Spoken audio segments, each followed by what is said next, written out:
ones early, ended up with 25.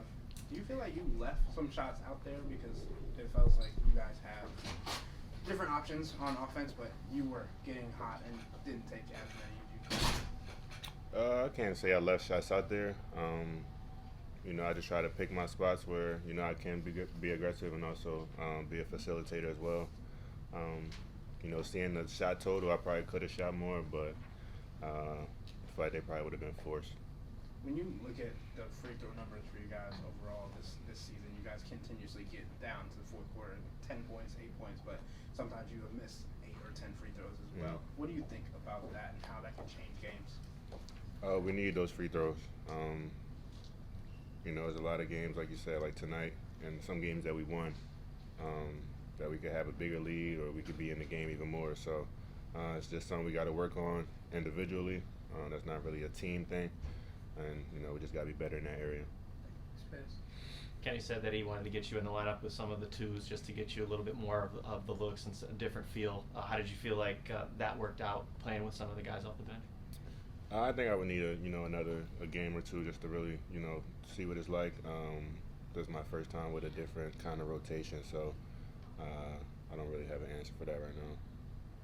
Jim? Andre, it's not a one-to-one comparison, but they play a lot of two big lineups. They're the best offensive rebounding team.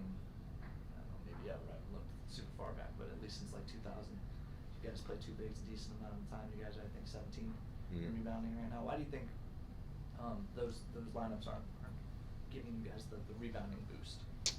I would just say I think our bigs are a little different. Avs spaces the floor a lot. They have Steven Adams and Sengun there in the paint, probably majority of the game. So Avs not naturally under the basket as much as them. So I feel like, I think that's the easiest difference that I can see. And with the going back to the free throws, can that be indicative of focus? How do you guys explain that? Like I said, it's just the individual thing. Free throws is not really something that I can control. The next person is kind of just I don't know what's going through their head and what they're thinking at the free throw line, but it's definitely something we have to improve on if we want to get to where we want to go and win games like this. Yeah. DeAndre, I know Kenny was talking a little bit about surviving without Darius, but truly you guys looked pretty put together, a hot streak out of the third quarter and Don came alive in the fourth. What do you think is the switch there for the team? Like, is it a switch? DG is a natural point guard. Donovan is not a natural point guard. He can play point guard, but that's not his natural position. So just having a point guard out there that can regulate the game, can slow down the game, can call plays when needed, is very important. And I think you'll see that when he comes back. How about another bright spot was kind of the aggressiveness, the physicality we saw from Tomlin and even J.A. I know the dunk didn't count, but it was like a statement. How important is that physicality moving forward? It's huge. We can't let anyone come in here and punk us, in any kind of game. So seeing that energy from not only J.A. but Quan as well is huge. And Quan brings that every night. So we just need more of that from him and, everyone else too. Last two, Spence, and then back to you.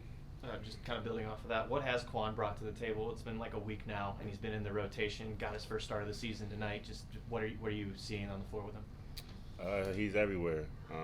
He's an energy guy. He, can crash. He can, score in the paint. He can, play defense as well. And his shot wasn't hitting tonight, but he can shoot as well. So he does everything for us, and coming off the bench with that energy and that tenacity definitely lifts us a lot.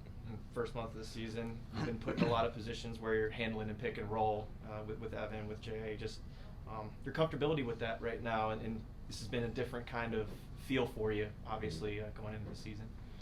Just something I got to keep learning. Like you said, it's different for me, but I think I have the ability to do it. Just got to, keep watching film and keep getting better. Last one, Ethan. DeAndre, you talked a little bit there about the physicality of the game and how that can translate to the playoffs as well. You and Houston kind of play two different styles of game. They're more confrontational. You guys are more free-flowing. What did you learn about what the kind of game can translate from tonight's ball game? I think we did a pretty good job of matching that physicality. It's tough when, guys are, you know, backing you down the whole game, it's tough to, you know, stop that the entire game. So I think we did a good job at meeting them with our aggressiveness, and I really just think it came down to, you know, a few late, you know, defensive, you know, mishaps and free throws. Really, I think that really, you know, bit us tonight. Kenny had said that they just outlasted you guys when it comes to their identity versus yours. Mm-hmm. How difficult is it for you guys to not be reactive to a team that is so physical and knows who they are? I mean, coming into the game, like you said, we know, you know, that's what they do. So, you know, not to get too, you know, upset or anything like that. You know, we had a little scuffle with Quan, but I think that's, you know, needed to know that, you know, you're not just going to come in here and, you know, do whatever you want. So, like I said, I think we did a good job at meeting them with their physicality. It's just, you know, over the course of the game, we got to continue to match that for 48 minutes.